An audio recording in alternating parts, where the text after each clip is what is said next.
my panel today have joined me to really get under the skin of that knotty problem of what is the right level of business planning, of business case raising. How do we start to realize ROI? What are some of the tactics we can share and talk about to make sure that we raise the right level of investment to enable our digital ambitions to be realized?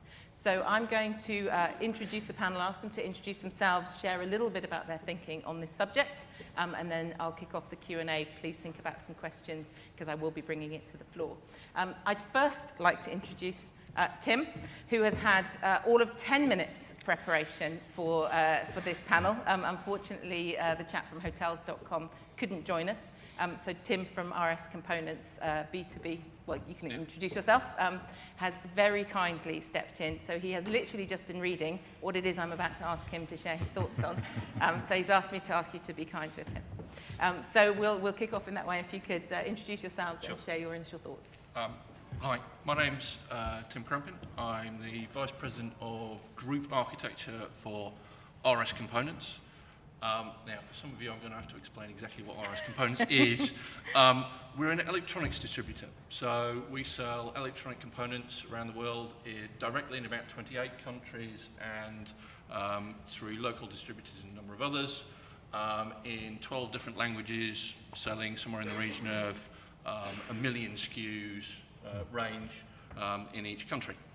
As the Vice President of Architecture, I have a number of responsibilities when it comes to our capital planning process. So up until very recently, we had a very annualized process whereby the entire business proposes what they want to spend investment money on over the course of the next year, and we spend a long time attempting to work out how much those initiatives will cost, how we're going to prioritize them, and how we're then going to deliver them in a very project-orientated way. One of the things that Richard started to talk about was about how agile works in that context, and one of the things that we've been doing over the course of the last 3 years or so is gradually working towards a slightly different model when it comes to understanding what we're going to invest in, what we're going to get out of that. So starting about 3 years ago, we set up a single agile team to look at our website. One thing I should characterize is that of the 1.3 billion revenue we make a year, approximately 70% of that comes through our digital channels, primarily our website. And of the remaining 30%, I think it would be safe to say that most of that is influenced by our website, given that we don't actually produce a massive catalogue of those million SKUs anymore. So the only way people can find out what we actually sell is via our website. So what we've gradually done is build up a body of experience of how we can be more agile in terms of delivering change to that web presence. Originally, it was very much we'll do a project, we will deliver that, and then we'll see the return on that investment. What we've been working towards, first with a single agile team, up to 4 teams last year and currently around 6 teams, is actually a block of investment over the course of a year, which is then aimed at each team having a goal or a set of KPIs that it is their responsibility to influence over the course of the year. And it's their responsibility to work out how they're going to move the dial on those, and they get a block of investment, which is effectively their resource for that year in order to make those changes. And I'm going to steal rather a lot of time here, I suspect. And the main way we're doing that at the moment is by being very conscious of the feedback of our customers. So we have a very, very vigorous voice of the customer campaign. And Richard again talked a little bit about NPS earlier, and I know that Mike Durbridge talked about it before the lunch break. We have NPS as one of the KPIs of our organisation. It's something that we as an organisation as a whole are incentivised on. So the idea is that everything that we are doing in order to improve that website experience, that digital engagement with the customer, is about driving improvements in that NPS, be that through, so if I characterise the four main teams we have working in an agile perspective at the moment, one is mainly on site speed and performance, so making sure that that the customer gets the fastest experience possible. Another on find, so how do I actually find products? We sell relatively complicated products, which means that it's quite a difficult journey to find exactly what you want in that millions of SKUs that we're putting in front of them. In terms of another team who work primarily on the content of individual articles, how do you present that in the most compelling way, depending on what that product is? And for each of those teams, there is a set of metrics around how much conversion do you have from search into the product page? How much conversion is there from product into checkout? What is our current average page response time? Each of those teams has measures that they can look at on a sprint by sprint, a month by month basis, in order to see the impact that they are having and their progress towards the goals that they've been set to justify the investment that they've been given over the course of that year. But it's been a very gradual process, starting with a single team 3 years ago and building up the goodwill at board level in order to justify doing more in the future. Okay. Brilliant. Thank you very much. My name's Mona Basra. I'm head of web operations at Monsoon Accessorize. Been with Monsoon now about 20 years, so I've had the opportunity to see how change has developed within our business.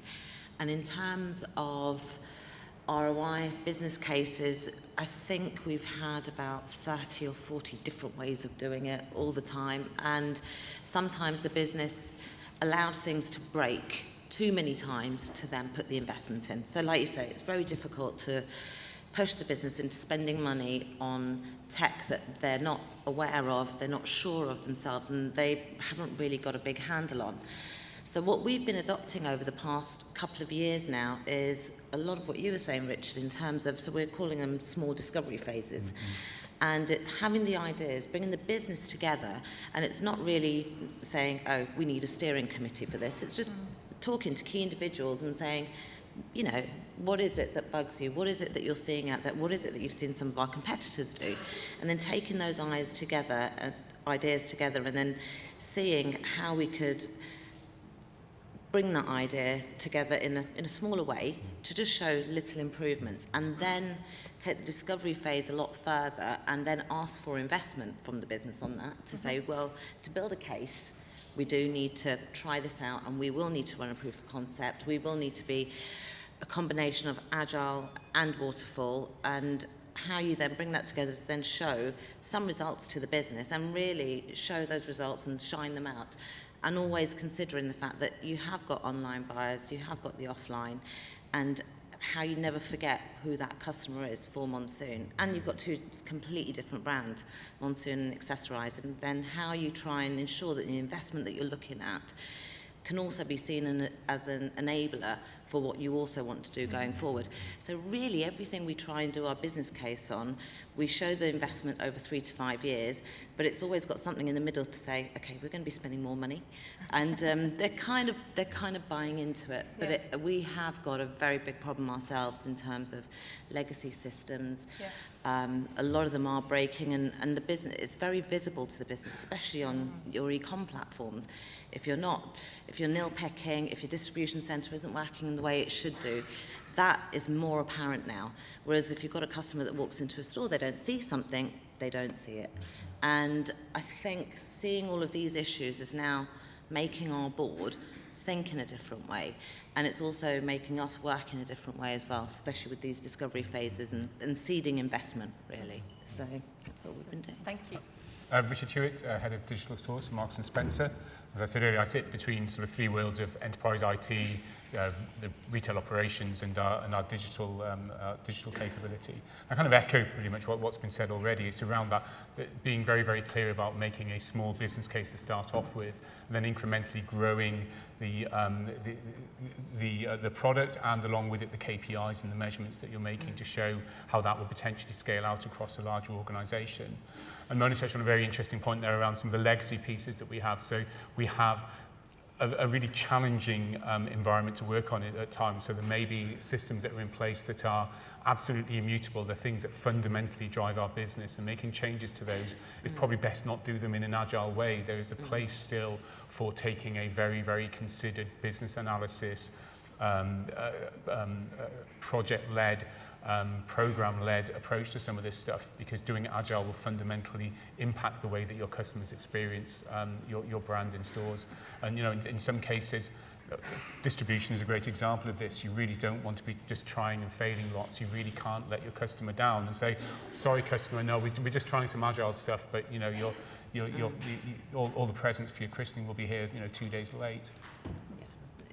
Exactly, and like you say, it's so apparent now in the digital world, and the CEO finds out straight away, and I think they just want to protect themselves now and just say that we're really seeing how we could fail customers and we just can't, and we have to invest. It's coming down to that now. And so I think there's a really interesting question developing around that, around how informed do the CFOs and CEOs need to be about the realities of digital if we're going to start raising business cases that have things like fail fast in them, or test and learn as a less pejorative version, and have the risks associated with try and pilots that might not move forward and all of those things. It sort of requires that C-level to understand the dynamics of that customer and digital in a much stronger way, and that can be a bit of a challenge when actually digital is that team's job. And certainly, I think finance as a function has been one of the slower ones to come on board with what digital means. I don't know if you have any comments on that, Steve? Yeah, I think it was interesting where you mentioned you have sunk cost into some of your test and learn stuff, and that feels to me like the first step for getting onto a kind of agile finance model. And we're in a similar place in that we tend to we have a labs function, and they tend to be working on a very committed sunk cost basis. For some of the stuff that we're looking to spin out into stores, we're trying to get to a place where we move away from that and say, actually what we're going to do is have our plan on a page, our ideas canvas, and look for a commitment of investment of probably only a few £1,000s just to get the idea off the ground, and be happy to go to the CFO with maybe 30 or 40 of these and say, for the next quarter drawdown, this is what we'd like to be working on. Some of these things we're probably not going to deliver into stores. I think part of that is that building up that credibility. When you've done that 3 or 4 cycles and the CFO can see actually 6 of these things are now delivering, those 20 others we know we kind of write off, and we're quite happy to do that. I also think the other thing that when, like we say, the discovery phases or the early phases where you've got a very big project in your mind, but how do you prove it to CAO, is sometimes when you do these smaller projects, it really does allow you to be a lot clearer about what your costs and your timelines really will be. So we carried out this process. We had about a year's R&D, a tender process, and a proof of concept on revamping our whole reporting infrastructure, but that's from our ETL to our data warehouse to our way of reporting as well. So we're very old school at the moment in terms of reports with business objects, which is a good tool, but a very old version of it, and we still have directors packs that are that big that go to the boardroom with a ruler. And trying to get the business into thinking about analytics and the fact that data is so key. That was a really hard job. But then when we ran a proof of concept on small amounts of data and showed them, oh look, you don't actually know where your stock is properly, look at this and look at these results, and they were like, that's amazing. The fact that their whizzes could run within 20 minutes instead of having to wait the whole weekend and only run them once. All of these kind of results that we managed to show them, it means that we can work faster, we can make decisions quicker. And one of our biggest questions to them was, we really don't know our customer because we've got nowhere to put the data. I know you want to know, and you know it's going to feed results, but if we haven't got anywhere to put it, then how are we going to move forward? And that was a really big challenge. It took us a year to really start seeding it in to the business, but allowing them to think about what they need going forward. So let me build on that for a moment, and I think I'm probably in a much luckier position than you guys are, that we don't really have stores. So we have to some extent traceability of most. We have trade counters, but they're not really stores. People don't walk in and buy anonymously. And because most people buy on account from us, we have a relationship with them. So as I said earlier, NPS and the attitude of the customer towards us is a key driver of everything that we do. So one of the things that we've been quite lucky in is that we have a new CEO who's joined in the last year or so, who's been driving a very much a customer at the heart of everything that we do, which sounds obvious, but as an organisation prior to that, we've been relatively inward looking. And what we've turned that into from the perspective of things like customer experience across our channels is actually we have a sales force. We have a sales force out in the field who go and visit some of our bigger customers, and getting them to engage and actually bring customers in. We have a customer lab in our office in Corby in Northamptonshire, another one in our digital office in London, where we can bring people in and actually walk them through their frustrations with the experience they have of dealing with us as an organisation, so that we can get anecdotal first-hand experience. And then we go into the test and learn process, which is, okay, here are some ways that we could solve this. Work those through with real individual customers, and then put them out there, so on our website as an MVT or something like that, before making the real investment in actually building that functionality. Let's test it. Let's see if it really does make an uptick in the metrics that we're measuring before we go into that. Right, now we have to put some real money down in order to actually make this a real thing. And it's all about knowing the measures and the levers that you have and identifying those early and testing. And actually, I think on the online world's great because you can just start directing traffic into different websites. You can't really close an M&S and say, actually, only 30% of you are allowed in here, the rest of you have to go next door. It doesn't really work. But you can do kind of similar things in the way that we're very, very clear about the measurements. And sometimes, it's possible to give actually intentionally give a slightly negative experience just to test whether that lever is valid. So there's a whole range of stuff I think you can do. We're beginning to learn how to do that in the physical world. The digital world is a bit simpler. So one of the things, so having had success over the course of the last 3 years, one of the things we're starting to do is starting to try and apply this beyond our web experience. Right. So we've got although it's still characterised as a project, we're effectively running it in the same agile manner as a chunk of money over a period of time, which is we have a quotations process. So our larger corporate customers come to us and go, yes, well, that's very interesting, the price you've put on the website, but actually I'm going to buy in bulk, I want a discount. And that goes into a negotiation process, which is all managed by back-end IT systems of a certain nature and legacy, but we're doing our first experiments now with effectively a multidisciplinary team that's actually going to try and do that front to back and do it whereas most of our agile development up to now has been very much about that front layer, about that customer experience. It's about trying to build a team who can do front to back and do new functionality, changes to functionality in that same sprint cadence of 3-4 weeks. Rather than a project that I think our original estimate was 9 to 12 months before you actually see any return. So hopefully we'll have some success, otherwise we'll be retrenching someone. So you've all talked really, really helpfully and clearly about the sort of test and learn, try something small, raise enough money to raise the next bit, to raise the next bit. So to flip that on its head, we've all talked today about legacy systems and some of those big, chunky problems that aren't going away. Anne-Marie earlier mentioned that I think they're still on AS400, and I know a bunch of other retailers who've got a bit of a AS400 chunk somewhere in there. I think you mentioned an old system as well, Richard. So I think, I'm interested in that challenge of, how do you talk to the board? How do you get the level of investment to deal with some of those problems when the outcome might just be we can do what we can already do? That in and of itself, that investment won't drive an immediate return, which retailers don't tend to love. Well, one of the biggest changes that we've had within the Monsoon structure of the board and how we come about our 3 to 5 year plan has been in the last year or so. So what we've actually been doing with our C levels and the DDs is, one, asking them what they want to see in their 3 year to 5 year plan. So we do try and have the two together.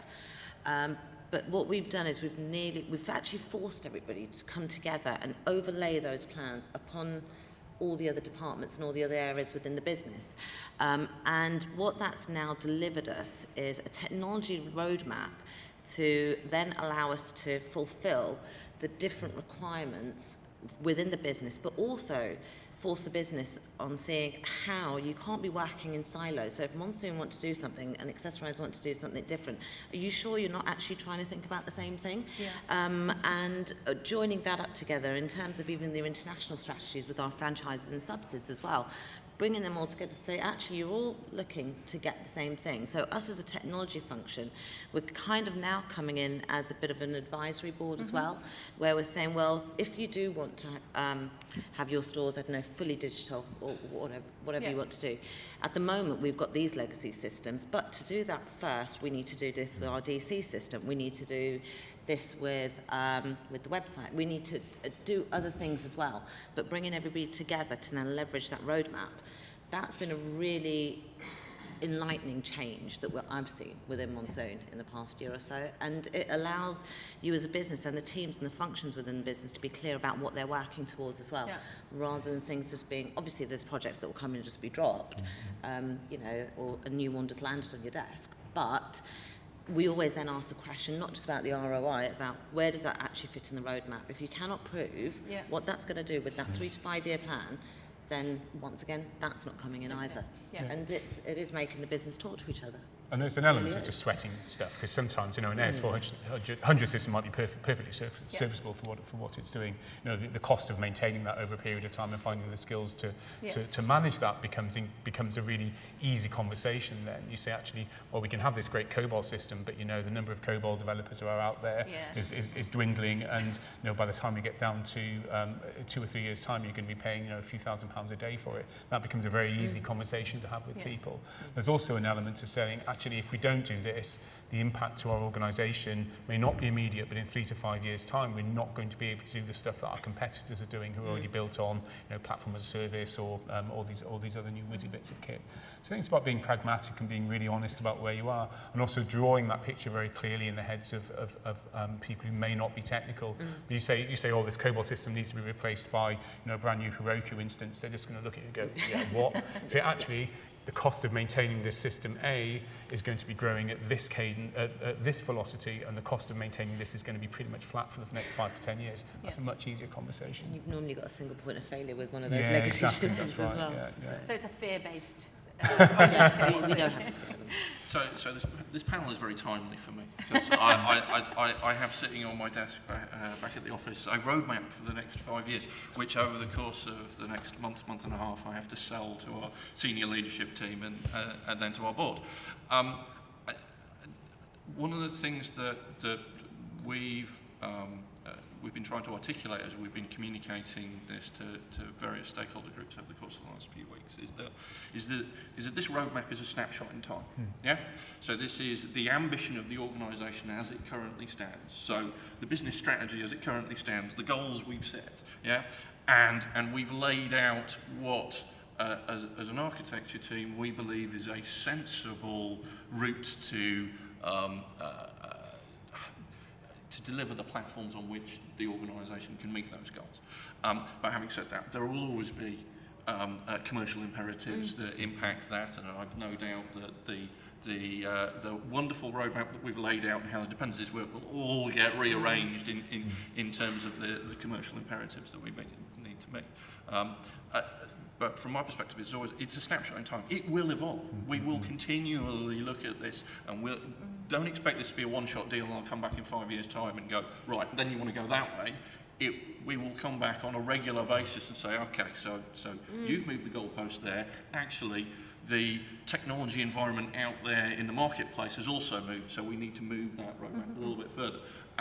But it's about having that roadmap and that target in place so that you can justify the decisions you're making now, and you can apply a set of principles that says, right, okay, for the purposes of this particular commercial imperative, I'm going to make a purely tactical decision in this context.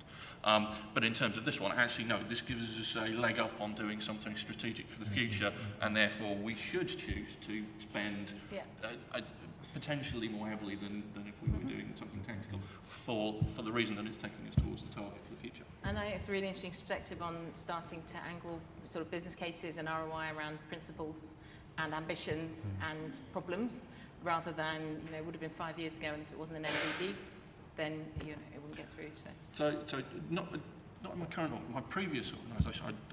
I joined RS about 18 months ago. Prior to that, I worked for Sainsbury's, and one of the things that they instituted in their investment proposal process was that my equivalent, the CTO, effectively had to write a paragraph on every investment proposal to say whether this was taking us towards our target or not, and effectively making sure that people understood whether this was tactical from an architectural standpoint or whether this was advancing us towards the place we wanted to be. Yeah.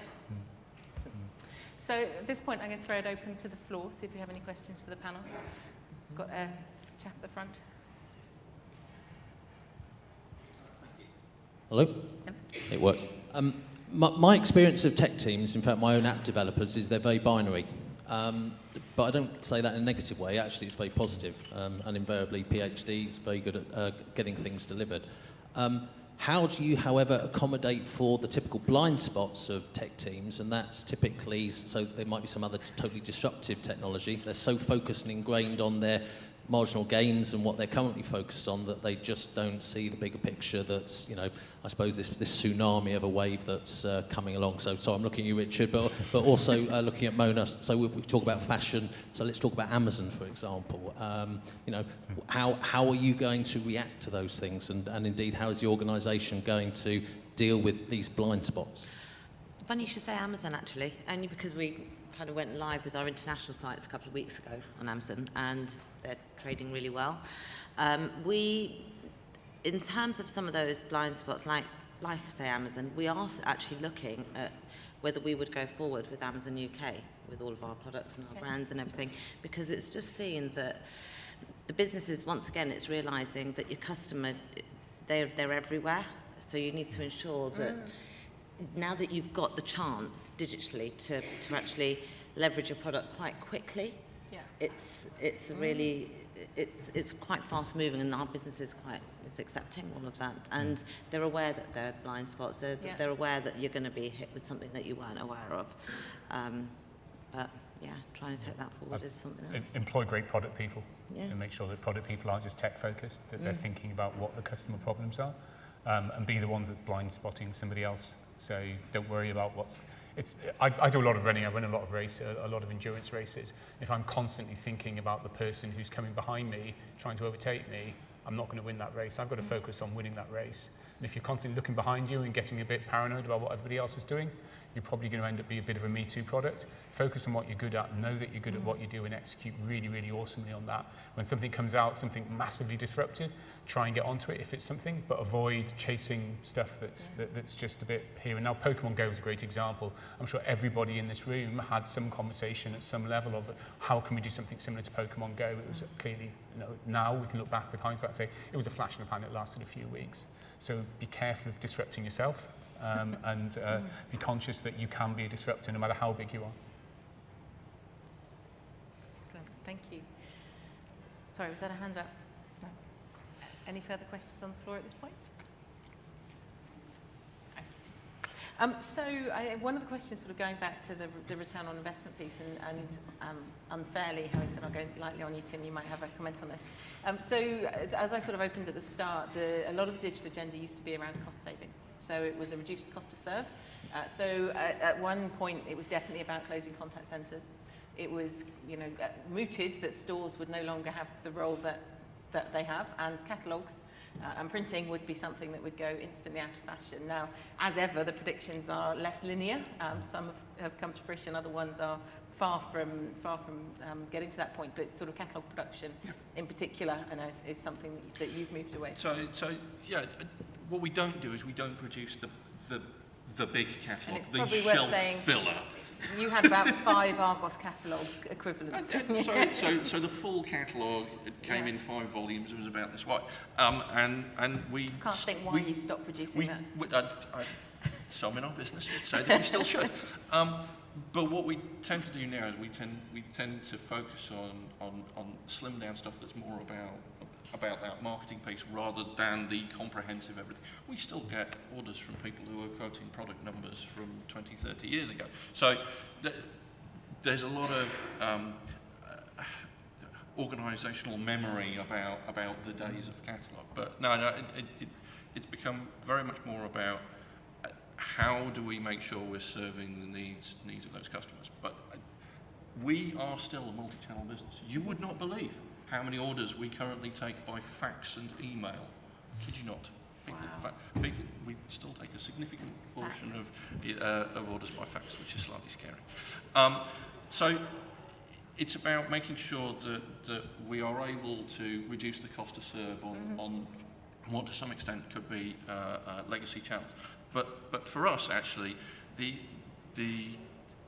and I noticed in some of the presentations so far, there's been very much a focus on the sales journey, the journey to actually getting the product into the hand of the customer. One of the key things for us is actually about the after-sales piece, because we're not only seen as an organisation who sells these products, we're seen as an organisation who has expertise in them. So people call our call centre for advice on those products, for advice about how to use them, also in the selection piece, but also a lot in the aftercare. And it's about making sure that we have the right information and we've made the right level of investment in the IT and the processes and the people who support that after-sales piece as much as that sales piece. So if you look at what we're doing in terms of customer experience and voice of the customer, etc., what we do is we show the whole journey, all the way through, because we're a B2B organisation, the invoicing cycle and all the rest of it. You're actually, the purchase journey is only this piece. Actually, the full customer journey extends out to here. Yeah. And actually, you're looking at all of the different pain points along that route. Yes, we can do wonderful things in terms of converting customers once they're on the site, but if you then lose them afterwards, you're not going to get that loyalty. So it's about making sure that we've made the right balance of investment between that upfront journey and the after-sales journey. I think similarly at the front end of that journey as well, around the pre-consideration piece, around making sure that your brand is out there and you're constantly aware of the sentiment of your brand in the marketplace. So we do quite a lot with things like sentiment analysis and managing browser behaviours and this kind of stuff that's really for looking at the top end of that funnel all the way through, as you say, to purchase and consideration. Actually, a relatively small part of the journey for us. That pre-sale and then that piece where you intending to turn people into advocates for your brand is becoming increasingly important. And that's a journey that we're taking small steps towards now as well. And one of the things that we're really trying to concentrate on is having our data right in the first place, because you could just really go off in the wrong way, obviously. And it's just so key, trying to understand what you're trying to achieve, having a look at your data, building the case of the business, using that data to see, look, we can be data rich and we can get results from it in this way. And how you hold on to that customer as well, with your loyalty, with your aftercare, with your customer services, with everything, and with your stores. Because what we've often found is that we've moved one way digitally, and our stores, they're obviously moving with us, but sometimes they don't actually know what we're doing in that space. So you'll have customers that come in and say, oh, we saw this on the website, or we've done this new personalised me thing, and the poor store staff go, oh, I didn't know that, you know, and it just becomes so disjointed. So once again, all that communication really does bring it together as well. And we've been finding a lot of gaps, a lot of holes, and we're really trying to fill them. So one of the things that we've done is we've made sure that people have access to as much of that customer information as possible in terms of the feedback that they're giving us, like right down to the individual anecdotal pieces of feedback. So we have a voice of the customer portal, which pretty much all managers have access to, and many beneath that, to be able to see sentiment in real time, to be able to see the information, the feedback that customers are giving to us from a website within seconds of them giving it. The other thing is that the web analytics that we have is available to, I think, probably somewhere in the region of about 600 people within the organisation, right the way through, all the way up front into product management and all the rest, because that digital piece is such a large part of our business model. Actually, all of that analytics information is useful and viable for everyone throughout the organisation about driving how we behave in terms of serving the customer. And that's where we're on such an early journey, because I'm only doing that on rollout next week on analytics tools. So for us, it is a lot of small steps, and we're just being very careful about the ones we're taking at the moment.